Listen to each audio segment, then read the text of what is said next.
We are working on a 2016 NRR Isuzu. We're going to be replacing the fuel filter.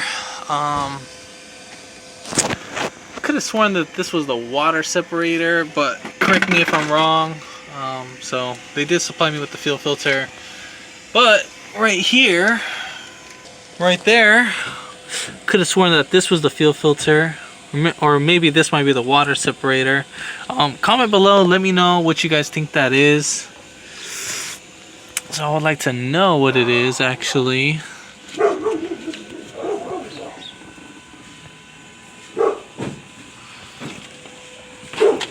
But we're gonna go ahead and start with this process. Alright, so I got a little container, ice cream bucket. Doesn't have to be an ice cream bucket necessarily, so we're gonna go ahead and drain out the fluid through the drain plug.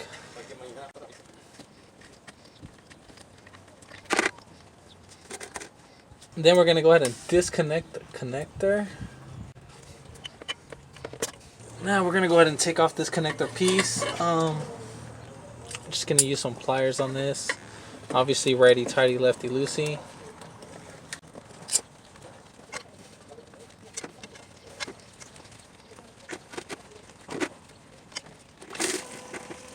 Now I don't have an oil filter wrench that's big enough to grab onto this, so I'm going to use some pliers. So again, lefty loosey.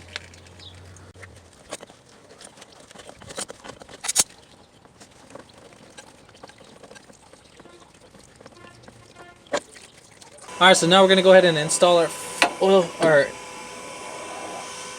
filter.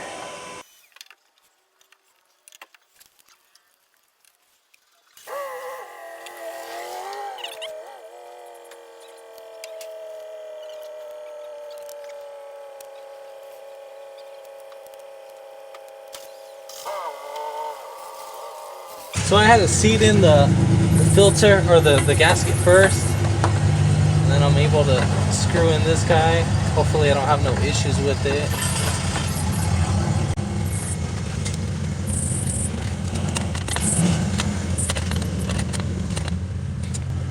Now that we got that tightened down,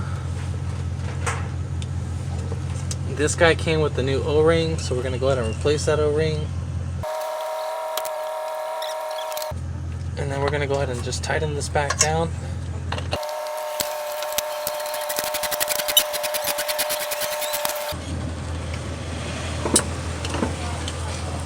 Now we don't want to put this too tight. Just want it tight enough. And then we're going to go ahead and put back on our connector. And now we're going to go ahead and bleed the system. So there's a little pump right here. And I think we need to release this screw. Open that up so we can actuate get all the air all out. So this is a 10 millimeter. I'm just gonna go ahead and release it, break the pressure, so I know I can have some. So I know it's not too tight once I'm doing I don't want this thing flying in my face or breaking something, so I always like to release the pressure or the tension on the bleed screw. So now I'm gonna go get a brake line hose real quick. And then we're just gonna put this guy right on there. And we'll put this guy up.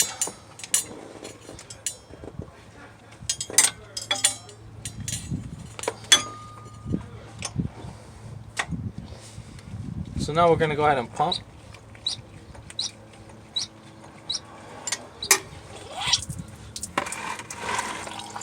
It would help if I had the bleed screw. Forgot to put that sucker on. Okay, so now we're gonna press and hold.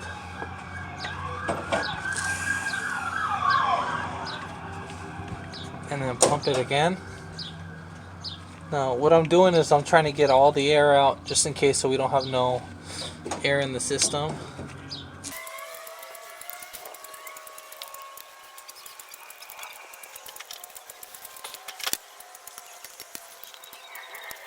Okay, so now our air is out of our system.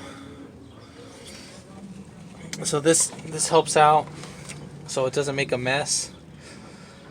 In the bottom, basically I would let it bleed all the air out from the bottom first. So I didn't know that, so it's kind of by like trial and error. Um, Totally spaced out about putting that back on, so it was my fault. But you give it 1, 2. So on the second pump, it should be nice and hard.